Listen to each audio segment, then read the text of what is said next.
Hallo meine Freunde, hola Madridistas, Länderspielpause bei Real Madrid und heute beginnt für einige von unseren Jungs der Ernst des Lebens. Einige unserer Spieler haben heute ihre ersten Spiele mit der Nationalmannschaft und es geht direkt um die WM-Qualifikation. Die WM, der Traum eines jeden Fußballers. Wir schauen uns an, wer von unseren Jungs heute aktiv ist, gegen wen die spielen, wann die spielen, die Chancen, die ich denen ausrechne, auch für die Qualifikation. Darüber unterhalten wir uns. Und danach kommen wir zum Hauptthema des Videos. Die Unantastbaren von Xabi Alonso. Inzwischen haben wir nicht nur die ersten 3 La Liga-Spiele hinter uns, sondern auch die Club-WM und ich glaube, man kann schon die Handschrift von Xabi Alonso relativ gut erkennen. Was da los ist, wer unantastbar ist, aus welchen Gründen, warum Xabi Alonso auf diese Spieler nicht verzichten will und nicht verzichten kann, das schauen wir uns heute zusammen an. Also, viel Spaß beim Video.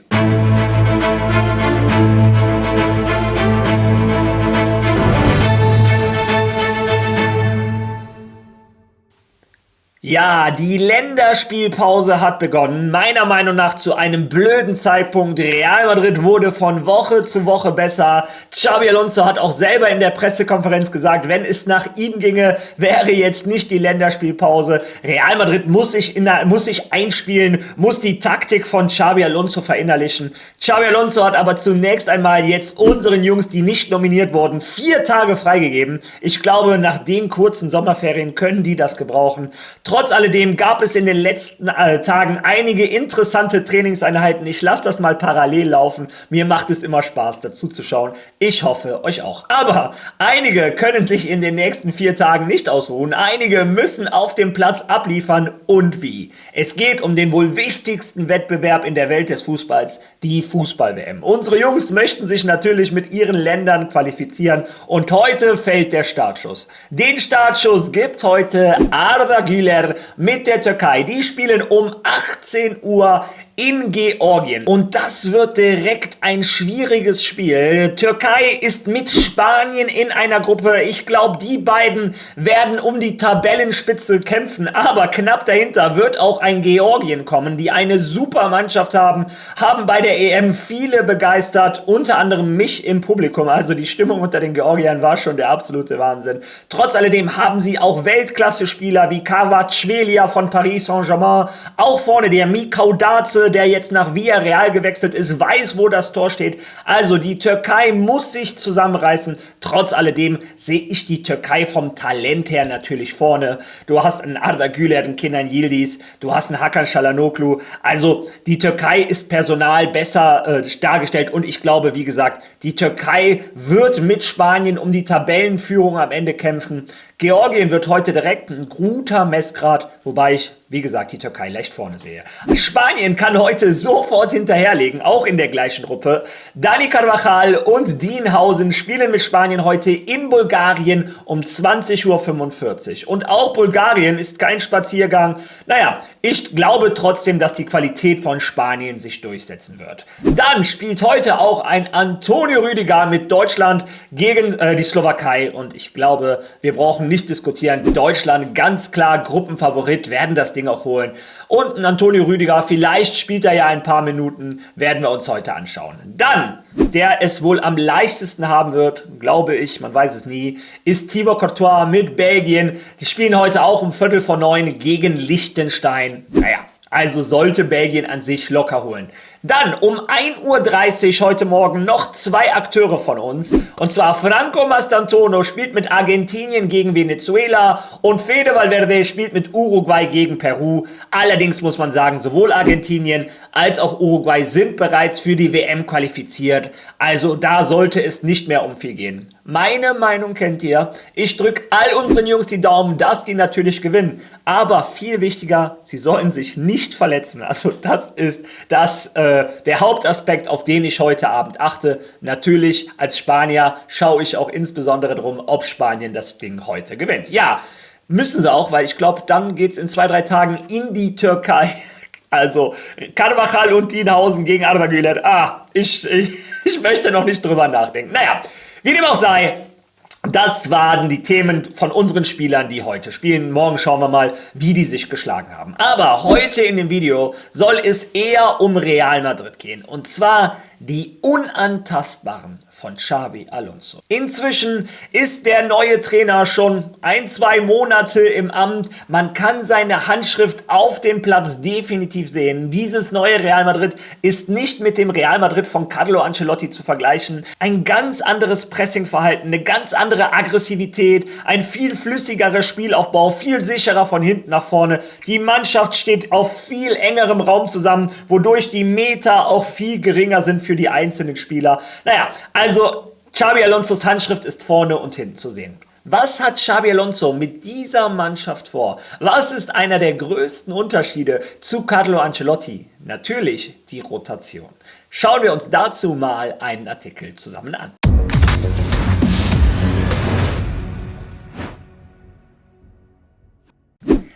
Xabi Alonsos lange Rotation. Er hat 18 Stammspieler und scheut sich nicht, seine Stars auf die Bank zu setzen. Carvajal, Rodrigo, Fran Garcia, Rüdiger, Brahim und Gonzalo werden von der Bank aus starten, wären aber in jeder anderen Mannschaft unbestrittene Spieler. Das Niveau des Kaders von Real Madrid ist sehr hoch und Xabi Alonso hat es geschafft, es noch weiter zu steigern, indem er die Startaufstellung zu einer sehr teuren Position gemacht hat. Die Forderung, von vorne Druck auszuüben, mit Mbappé und Vinicius als ersten Mittel und den Ball zu erobern, hat dazu geführt, dass alle Spieler ihre Effektivität mit und ohne Ball verdoppelt haben. Denn der spielerische Druck ist extremer denn je. Vinicius und Mbappé verteidigen wie nie zuvor und das bedeutet, dass alle Spieler in Alarmbereitschaft versetzt wurden, weil sie gesehen haben, dass selbst die Starspieler Bälle stehlen und dass man in allen Facetten Leistung bringen muss, um zu spielen. Ja, dazu direkt, das ist einer der Hauptunterschiede. Ich glaube, durch das Internet ging dieses Foto von Kylian Mbappé, wie er genau wie ein Dembélé schon beim Abschluss des Torwarts am 16er lauert, um sich den Ball zu erobern. Man sieht einen ganz anderen Kylian Mbappé. Auch ein Vinicius hat es schon zu spüren bekommen, noch viel mehr als ein Mbappé. Ein Vinicius hat gemerkt, wenn ich hier nicht Vollgas gebe, nicht presse, wartet hinter mir ein Weltklasse Rodrigo, der als linker Flügel einer der besten der Welt ist. Und sobald ich mich mal hängen lasse, wartet ein Rodrigo nur auf seine Chance. Lesen wir mal weiter. Das Ergebnis dieses Erfolgs unter Xabi Alonsos Führung ist, dass er nun 18 Stammspieler hat, die es verdient hätten, von der ersten Minute an in jedem Spiel dabei zu sein. Sein Problem ist jedoch, dass er 6 von ihnen auf der Bank lassen muss. Dieses Problem wird noch verstärkt, wenn man Fälle wie den von Fran Garcia betrachtet, der eine großartige Clubweltmeisterschaft gespielt hat, spielfähig ist und angesichts der Leistung von Álvaro Carreras noch nicht sein Debüt in dieser Liga gegeben hat. Ich glaube, dazu hatte ich in meinen letzten Videos auch gesagt, Fran Garcia tut mir auf der einen Seite leid, weil Fran Garcia bei der Club-WM unter anderem meinen Mund gestopft hat und ich nicht mehr über Fran Garcia und seine Qualität mecker. Er hat bei der ganzen Welt bei der Club-WM gezeigt, was für ein Potenzial er hat. Doch ein Fran Garcia muss nun mal mit einem Álvaro Carreras konkurrieren, der einfach noch eine Stufe weiter ist. Spielerischer vom Kopf her, auch seine Statur 1,86 Meter. Natürlich ist er in den defensiven Kopfbällen, Zweikämpfen stabiler als ein Fran Garcia, aber trotz alledem im Laufe der Saison wird Fran Garcia noch genug Einsätze bekommen. Es ist die Schuld des Trainers, dass das hohe Wettbewerbsniveau in der Madrider Mannschaft exponentiell zugenommen hat, und zwar angesichts der strategischen Entwicklung, die Alonso als Voraussetzung fordert und die all seine Schüler als wesentlich für das Spiel angesehen haben. Der Trainer von Real Madrid weiß, dass er es nicht jedem recht machen kann. Denn nicht jeder kann 40 Spiele in der Startelf stehen und nicht jeder kann in jedem Spiel 80 Minuten spielen. Die Weisheit des Fußballs schreibt vor, dass es ein Dutzend Spieler geben wird, die während der gesamten Saison regelmäßig in der Startelf stehen und in dieser Rolle 50 Spiele absolvieren. Einer dieser 12 oder 13 zu sein, ist das Ziel des 25-köpfigen Kaders. Dahinter stehen 10 weitere Teamkollegen, die versuchen werden, so viele Minuten wie möglich zu erspielen. Ja, und das ist mehr oder weniger der Hauptunterschied zwischen dem Real Madrid von Xabi Alonso und dem Real Madrid von Carlo Ancelotti. Seien wir ehrlich, letzte Saison wusste ein Vini, ein Mbappé, ein Bellingham, ein Valverde sowieso, etc., ich könnte so weitermachen, Rodrigo, die wussten, Es ist egal, was wir auf dem Spielfeld leisten. Es ist egal, was wir jeden Tag auf dem Trainingsplatz leisten. Wir spielen sowieso. Die Aufstellung steht schon seit Monaten fest. Und so etwas macht etwas mit einem Spieler. Sowohl mit den Stammspielern, die sich ein bisschen gehen lassen können, die das lockerer angehen können, als auch mit den Ersatzspielern, die sich beim Training nicht mehr zerreißen, weil die wissen, ich kann machen, was ich will, ich kann jedes Training einen Hattrick schießen oder was auch immer, ich spiele sowieso nicht. Und das ist das Schlechteste, was du einer Mannschaft antun kannst. Das Wichtigste, um das Niveau sehr hoch zu halten, ist ein gesunder Zweikampf. Auch ein Vinny darf mal auf die Bank, wenn ein Rodrigo nun mal gerade besser ist. Auch ein Fede Valverde darf mal auf die Bank, wenn ein Camavinga da ist. Ein Trent darf auf die Bank, wenn ein Carvajal da ist oder andersrum. Rüdiger, Militao etc. Wir brauchen nicht jede einzelne Position durchgehen. Aber das ist das, was eine gesunde Mannschaft bildet. Dieser Wettbewerb, der ist nicht nur gut für jedes Spiel, wo die wissen, ich muss Leistung abrufen, sondern auch für jedes Training. Und das ist im Endeffekt das, was eine Mannschaft nochmal eine Stufe nach oben bringt. Xabi Alonso hat mit all seinen Spielern gesprochen, insbesondere mit ihnen, von Fran Garcia bis Ceballos, einschließlich Brahim, Gonzalo und Rodrigo, da sie für die ständige Rotation in der Startelf von entscheidender Bedeutung sein werden. Jede Ausstellung wird 3 oder 4 neue Spieler enthalten. Der Trainer forderte seine Spieler auf, Ruhe zu bewahren, denn wenn der Wettbewerb seinen Höhepunkt erreicht, wird er die notwendigen Rotationen durchführen. Dies ist unerlässlich, damit die gesamte Mannschaft Energie hat, sich wichtig fühlt und ihre Stammspieler nicht überfordert. Der Sportdirektor von Real Madrid weiß, dass er diese Kräfteverteilung sehr gut managen muss. Die Verwaltung des Kaders und der Spielzeit wird durch die bevorstehenden Wettbewerbsfreigaben von Camavinga, Endrick und Mendy noch komplizierter. Alle drei hoffen innerhalb von 2 Wochen wieder spielfähig zu sein. Ihre Integration in den Alltag wird Alonso zusätzlich Kopfschmerzen bereiten. Sie ermöglicht mehr Rotation in der Startelf. Diese Verteilung der Kräfte wird entscheidend sein, wenn La Liga und der Europapokal alle 3 Spiele Höchstleistungen erfordern. Alle 3 Tage erfordern diese Spiele Höchstleistungen. Ja, in dem Artikel, der geht noch ein bisschen weiter etc., wird auch erklärt, dass ein Xabi Alonso spätestens nach dieser Länderspielpause ganz anders rotieren wird, weil dann kommt die Champions League noch dazu, irgendwann der spanische Pokal etc. Dann spielt Madrid alle 3 Tage und dann wird er noch viel mehr rotieren, als er es bisher getan hat. Inzwischen hatte man ja die Heimmannschaft hatte sich ja quasi wiederholt, die Auswärtsmannschaft in Oviedo war ein bisschen anders, aber selbst da hat man schon gesehen, dass ein Xabi Alonso rotiert und jetzt, sobald es hart auf hart kommt und man alle 3 Tage spielen muss, wird sich das Ganze noch vervielfachen. Aber trotz dieser gesamten Rotation, die für mich ein Geschenk des Himmels ist, das ist genau das, wonach wir Madridistas gefragt haben. Ein Gonzalo, ein Endrick, Rodrigo etc., die müssen sich wichtig fühlen, die müssen wissen, ich bin ein Teil der Mannschaft. Ich könnte jedes Spiel von Anfang an spielen, ich könnte jedes Spiel ab der 60. reinkommen, um die entscheidenden Akzente zu setzen, das Spiel zu entscheiden etc. Und das klappt halt nur mit Rotation. Und als netter Nebeneffekt, naja, ich will es nicht jinxen, aber sollten auch die Verletzungen der letzten Jahre sich nicht so extrem wiederholen, weil die Spieler nicht 5.000, 6.000 Minuten spielen müssen und mit ihrem Körper ans Limit gehen müssen. Oder zu früh nach einer Verletzung zu viel spielen müssen. Also, wie gesagt, für mich hat diese Rotation gesundheitlich, körperlich, geistig etc. nur Vorteile und ist der größte Unterschied zum Real Madrid von Xabi Alonso. Aber trotz dieser ganzen Rotation braucht ein Xabi Alonso auch ein Skelett, an dem sich die anderen Spieler orientieren können. Und dieses Skelett, diese unantastbaren Spieler, haben sich schon ein bisschen rauskristallisiert. Und zwar reden wir da über die Spieler, die ihr jetzt in diesem Video hört. Heute hat er ihn auf die Bank gesetzt. Ich habe die Ansicht, dass es Trainer gibt, die Rotationen machen, wenn die Mannschaft müde ist und Trainer, die Rotationen machen, damit die Mannschaft gar nicht müde wird. Und ich glaube, dass Xabi Alonso zu Letzteren gehören wird. Hat vielleicht die schwarze Fahne der Auswechselbank Vinicius gut getan? Vielleicht hat es ihm tatsächlich gut getan. Ich glaube aber, dass es vor allem Rodrigo gut getan hat, denn plötzlich haben wir gesehen, dass er weiterhin ein Spieler ist, der ins 1 gegen 1 geht und sich durch 3 oder 4 Gegenspieler durchsetzt. Dem hat es wirklich fantastisch gut getan. Jetzt ist es allerdings so, dass es bei diesen Rotationen, falls es überhaupt Rotationen sind, eine Art unantastbare Achse zu geben scheint, nämlich Courtois, Haus, Encho, Ameni, Güler und Mbappé. Ja, ich habe extra diesen Clip eingespielt, damit ihr nicht denkt, dass ich mir das hier frei ausdenke. Aber ich hatte tatsächlich die gleichen Spieler im Kopf. Das sind Spieler, auf die Xabi Alonso nicht verzichten will und auf die er auch nicht verzichten kann, weil es im Kader keinen gleichwertigen Fußballer, keinen gleichwertigen Ersatz gibt. Im Tor Thibaut Courtois, natürlich absolute Weltklasse. Ein Lunin ist auch gut. Thibaut Courtois ist trotzdem meiner Meinung nach eine Stufe höher, ein Level höher. Wenn Thibaut Courtois fit ist, ist er der beste Torhüter der Welt. Der kann als Torwart eine Champions League entscheiden.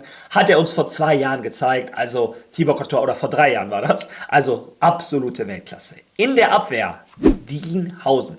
Der kommt aus Bournemouth und ist sofort unser neuer Leader in der Abwehr. Warum ist Dean Housen unersetzlich? Weil kein anderer Innenverteidiger bei Real Madrid diese fußballerische Qualität hat. In der Defensive kann Rüdiger, Militao und Asensio mithalten mit seinen defensiven Qualitäten. Aber keiner kann mit seinem Spielaufbau mithalten. Und das ist für Xabi Alonsos Fußball unentbehrlich. Dieser sichere erste Ball an einen Tchouaméni, an einen Arda Güler, an einen Fede Valverde, die sich drehen können, aufdrehen. Letzte Saison hatte Madrid unendliche Probleme mit dem Spielaufbau. Wir haben es fast nie geschafft, uns hinten zu befreien. Vor allem, wenn gute Mannschaften uns attackiert haben. Real Madrid kam aus der Pressingzange nicht raus und hat zwangsläufig die großen Spiele verloren. Das kann sich nur ändern, dank einem Spieler wie Dean Housen. Dann der Spieler, der auch keinen Ersatz hat, ist ein Aurélien Tchouaméni. Der ist der Spieler, der die größten Sprünge unter Xabi Alonso gemacht hat. Diese Rolle als Sechser oder als dritter Innenverteidiger, wo er selber entscheidet, was gerade besser ist für die Mannschaft. Ein Xabi Alonso hat einen David Alaba probiert, der hat das ganz okay gemacht. Aber die Autorität, die Souveränität eines Tchouaméni und auch die Körperlichkeit in den Zweikämpfen, meine Güte, ich habe den noch nie so oft am Boden gesehen wie in diesen ersten 3 Spieltagen. Einer der Achse, der unersetzlich ist für Xabi Alonso, ist Aurélien Tchouaméni. Davor Arda Güler. Xabi Alonso hat es selber gesagt, ein Spieler wie Arda Güler mit diesem Talent muss immer spielen. Der sieht man auch auf dem Platz. Ein Arda Güler ist derjenige, der als einziger im Kader das Real Madrid, wie wir es jetzt haben, kontrollieren kann. Der dafür sorgen kann, dass der Ball sicher vom Mittelfeld in den Sturm kann. Der dafür sorgen kann, dass Madrid den Ball halten kann. Der Motor der Mannschaft im Motorraum, das Gehirn quasi, der Dirigent, der Taktgeber. Der Einzige, der ihn ersetzen könnte, wäre ein Dani Ceballos. Doch, der ist ein anderer Art Fußballer. Ich finde, auch ein Arda Güler ist eine Stufe über Dani Ceballos. Und wenn ein Arda Güler das weiterspielt, was er bisher gespielt hat, ist er auf dem Weg zur absoluten Weltklasse. Und auch er ist für Xabi Alonso unantastbar. Viele von euch werden jetzt sagen, stopp, mir fehlt ein Fede Valverde. Aber ich glaube, der Spielertyp Fede Valverde, dieser Kämpfer Box to Box, vielleicht nicht so gut, aber den könnte unter anderem ein Eduardo Camavinga ersetzen. Oder auch ein Jude Bellingham so ein bisschen könnte das spielen. Aber keiner von denen hat die Pause, sagt man in Spanien, also diese Dirigentenfunktion wie ein Arda Güler. Deshalb unantastbar der Türke. Und vorne der Leader von Real Madrid, natürlich unantastbar Kylian Mbappé, der Unterschiedsspieler. Der Kylian Mbappé, den wir uns alle bei Real Madrid wünschen. Der verlängerte Arm von Xabi Alonso auf dem Platz. Man sieht sie sich oft unterhalten.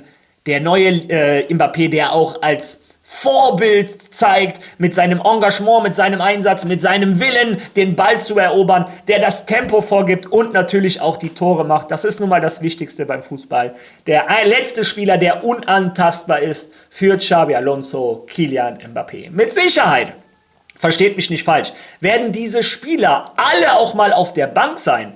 Aber wenn ein Champions-League-Finale ansteht, ein Halbfinale, die wichtigsten Spiele, werden diese Spieler, soweit sie fit sind, auf dem Platz sein. Ja, das war das heutige Video. Ich bin gespannt zu eurer Meinung.